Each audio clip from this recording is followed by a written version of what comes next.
नमस्कार दोस्तों हम लोग पढ़ रहे थे नंबर सिस्टम। और नंबर सिस्टम में अपन ने दो छोटे छोटे सब टॉपिक पढ़े थे। उनमें से एक तो था नंबर ऑफ़ ज़ीरो निकालना, और उससे पहले एक टॉपिक अपन ने किया था यूनिट प्लेस। आज हम लोग बात करना चाह रहे हैं फैक्टर्स के बारे में कि कोई भी नंबर जब हम लिखते हैं तो उसके फैक्टर क्या क्या हो सकते हैं। फैक्टर यानी कि गुणनखंड। जैसे कि मैं यहाँ पे आपसे कह दूँ कि एक नंबर है, मान लीजिए 6। ये एक नंबर है, मान लीजिए नंबर है 6। आपसे कह दिया जाए कि इसके क्या क्या फैक्टर होंगे, तो फैक्टर निकालना आप शायद जानते होंगे।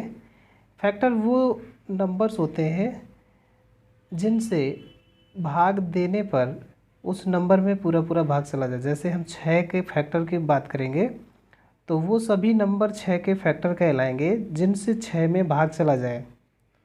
तो आप कहेंगे कि 6 में किसका किसका भाग चला जाएगा, तो आप देखेंगे कि 1 का भाग चला जाएगा 6 में, 2 का भी भाग चला जाएगा 6 में, 3 का भी भाग चला जाएगा 6 में, और स्वयं 6 से भी भाग चला जाएगा 6 में।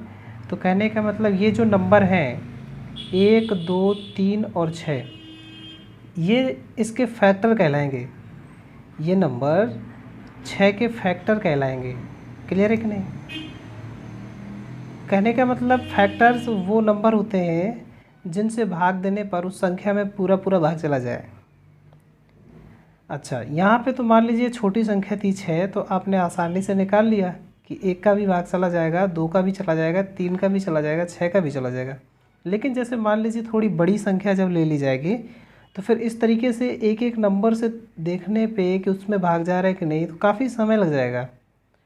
तो क्या उसका कॉन्सेप्ट है, कैसे पता करेंगे कि कितने इसके नंबर ऑफ़ फैक्टर हैं। जैसे आपसे पूछ लिया जाए कि 6 के नंबर ऑफ़ फैक्टर कितने हैं, 6 के धनात्मक गुणनखंडों की संख्या कितनी है, तो आप कहेंगे कितनी है। तो ये ऐसे 4 नंबर हैं जिनसे 6 में पूरा पूरा भाग चला जाता है, तो आप कहेंगे इसके जो नंबर ऑफ़ फैक्टर हैं वो कितने हो जाएंगे, तो आप कहेंगे 4। इज इट क्लियर और नॉट?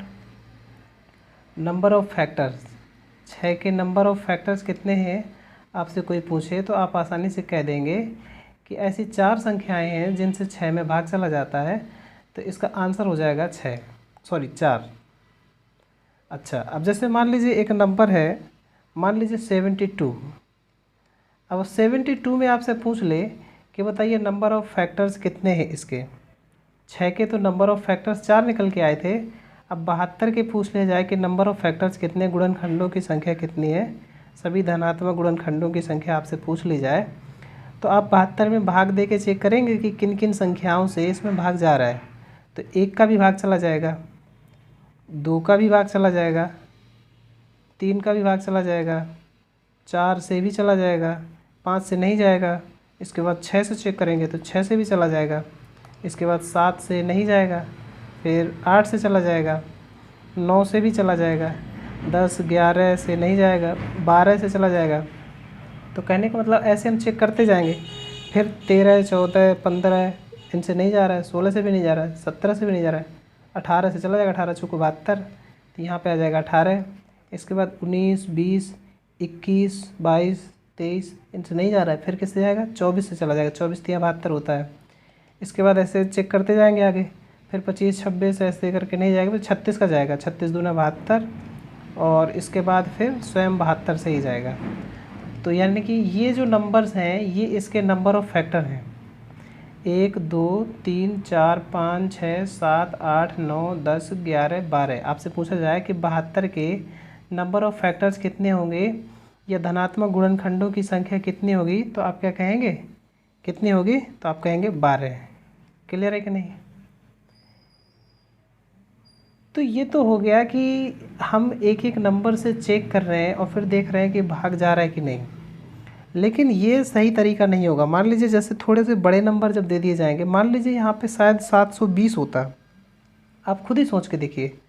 मान लीजिए 720 होता और 720 का आपसे पूछा जाता कि इसमें नंबर ऑफ़ फैक्टर्स कितने होंगे, या फिर मान लीजिए कि 1440 होता, तो ये तो बहुत बड़े बड़े नंबर हो जाएंगे। ऐसे हम गिनने बैठेंगे तो गिनते ही रह जाएंगे और गिन भी नहीं पाएंगे कि इनके नंबर ऑफ़ फैक्टर्स कितने होंगे।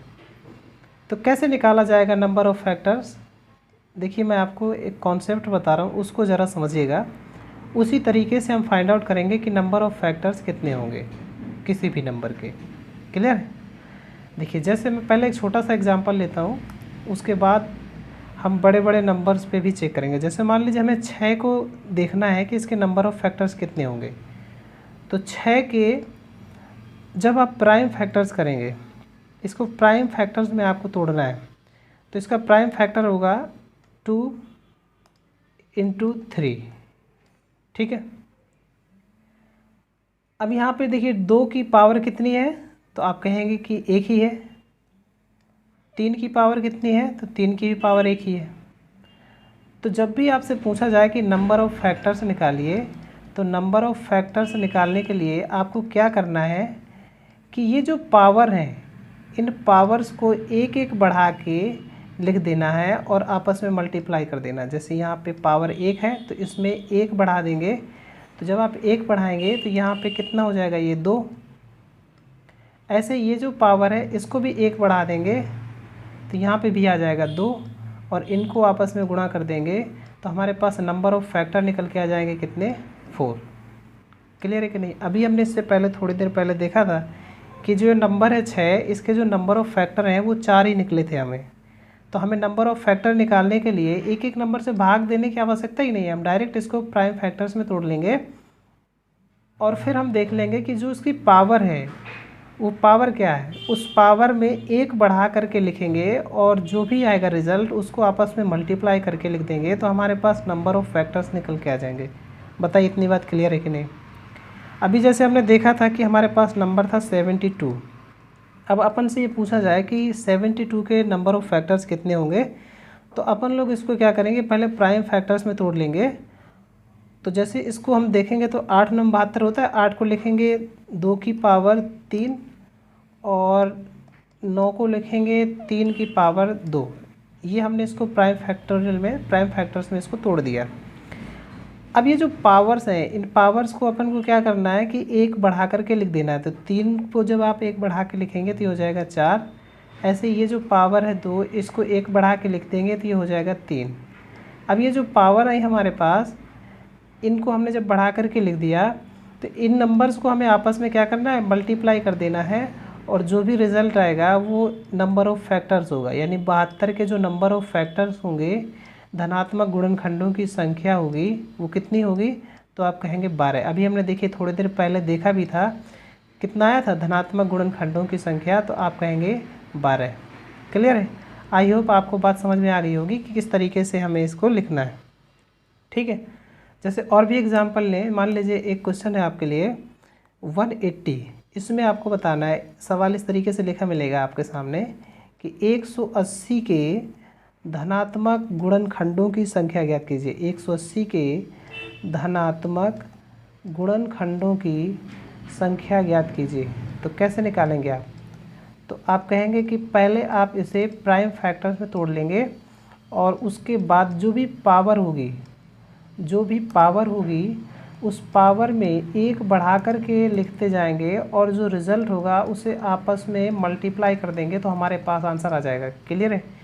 तो 180, जब भी किसी भी नंबर के लास्ट में 0 दिखे तो आप उसको 2 × 5 के रूप में देखिए, और 18 के मल्टीपल जो 18 है, सॉरी, इसके जो फैक्टर हैं उसको अलग लिख लीजिए तो आपको समझ में आ जाएगा। जैसे 18 को जब आप लिखेंगे तो ये हो जाएगा कितना, 2 × 3 × 3, और जो 0 है इसके फैक्टर्स आप लिखेंगे 2 × 5। अब आप इसको प्राइम में लिखेंगे तो ये हो जाएगा 2 की पावर 2, और यहाँ पे हो जाएगा 3 की पावर 2, और यहाँ पे हो जाएगा 5 की पावर 1। अब ये जो भी पावर्स हैं इनको हमें 1 बढ़ा के लिखते जाना है और उन्हें आपस में मल्टीप्लाई कर देंगे। क्लियर है? इन्हें आपस में फिर क्या करेंगे, मल्टीप्लाई कर देंगे तो हमारे पास आंसर निकल के आ जाएगा कितना, यह आ जाएगा 18 है। यानी कि 180 जो है, तो 180 के जो नंबर ऑफ़ फैक्टर होंगे वो कितने होंगे, 18। बताइए इतनी बात क्लियर है कि नहीं? कहीं पे कोई डाउट हो, कोई दुविधा हो तो ज़रूर आप मुझे बताएंगे। एक सवाल और लेते हैं। जैसे मान लीजिए आपके सामने एक क्वेश्चन हो 720। अब देखिए बड़े बड़े नंबर्स हम लेना शुरू कर रहे हैं, उनके फैक्टर्स को हम लोग देख रहे हैं कि नंबर ऑफ़ फैक्टर्स क्या होंगे। तो जैसे ही आपने देखा कि यहाँ पे 0 है तो इसको आप अलग से फैक्टर कर लेंगे इसके, तो क्या हो जाएगा 2 गुणा 5 के रूप में इसको देखेंगे और 72 के फैक्टर हम लोग लिख लेंगे। 72 के फैक्टर हम लोग लिख लेंगे। तो 72 को जब आप लिखेंगे तो इस तरीके से लिखेंगे 2 गुणा 2 गुणा 2 और इसके बाद 3 गुणा 3, ये हो गया 8 9 72। क्लियर है। और जो ये 0 दिख रहा है आपको, यानी ये 10 है, 10 के फैक्टर होंगे 2 गुणा 5। तो अब इसको प्राइम के रूप में लिखेंगे तो ये हो जाएगा 2, चूँकि 4 है तो यहाँ पे 2 की पावर 4 हो जाएगा, और 3 की संख्या 2 है तो 3 का स्क्वायर हो जाएगा, और 5 की पावर 1 हो जाएगा। हमें मालूम है कि अब हमें नंबर ऑफ़ फैक्टर्स निकालने के लिए जो पावर है इसको 1 बढ़ाते हुए लिखते जाना है और आपस में मल्टीप्लाई कर देना है। 1 बढ़ाते हुए लिखते जाना है और आपस में मल्टीप्लाई कर देना, तो हमारे पास नंबर ऑफ़ फैक्टर्स निकल के आ जाएंगे कितने, 30। यानी कि 720 में जो नंबर ऑफ़ फैक्टर्स होंगे वो कितने होंगे, तो आप कहेंगे 30। बताइए इतनी बात समझ में आ रही है कि नहीं। कहीं पे भी कोई भी डाउट आपको समझ में आए तो आप तुरंत कमेंट करेंगे, जिससे मैं उसको अगले वीडियो में क्लियर कर दूंगा। ठीक है। अभी देखिए जैसे एक सवाल और लेते हैं, एक बड़ा सवाल ले लेते हैं। मान लीजिए जैसे आपके सामने लिख दिया जाए 1440।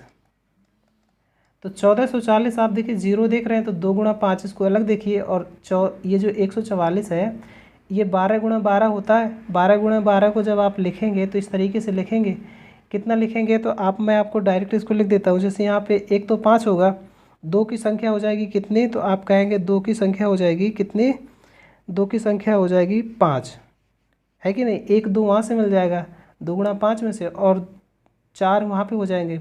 12 में 2 और एक बार फिर से 12 में 2, तो 2 की संख्या हो गई 5, तो इसको लिख देंगे 2 रेज़ टू पावर 5। और इसके बाद 3 की संख्या कितनी हो जाएगी, तो 12 12 होगा तो 3 की संख्या हो जाएगी हमारे पास 2, क्योंकि 2 बार 12 होगा तो 3 की संख्या हो गई 2। अब 5 बचा हमारे पास 1, तो यहाँ पे 5 लिख दिया, 5 की पावर यानी कि 1। 5 हमारे पास कितना है, तो 1 ही है। ठीक है। अब हमें क्या करना होता है कि जो पावर है इसको बढ़ा के लिख देना है और आपस में मल्टीप्लाई कर देना है। तो पावर को जब हम बढ़ा के लिखेंगे, एक एक बढ़ा के, और उनको आपस में मल्टीप्लाई कर देंगे, तो हमारे पास ये जो नंबर ऑफ़ फैक्टर्स निकल के आएंगे 1440 के, कितना आ जाएगा 18 दूनी 36। बताइए इतनी बात समझ में आ रही है कि नहीं। आंसर हो जाएगा 36। कहीं पे भी कोई भी डाउट हो, कोई भी दुविधा हो तो तुरंत आप कमेंट करके बताएंगे। मुझे लग रहा है आपको शायद ये वीडियो अभी तक समझ में आ गया होगा। फिर भी कोई भी डाउट हो, कोई संशय हो, कोई मन में दुविधा हो तो ज़रूर कमेंट करें। और वीडियो अगर पसंद आता है, कैसा लगा वीडियो, कमेंट बॉक्स में हमें ज़रूर बताएं, ताकि मैं और भी वीडियोज़ आपके लिए लेकर आता रहूँ। तो आज के लिए इतना ही रखते हैं, इसके आगे हम लोग चर्चा करेंगे अगली वीडियो में। चलिए धन्यवाद।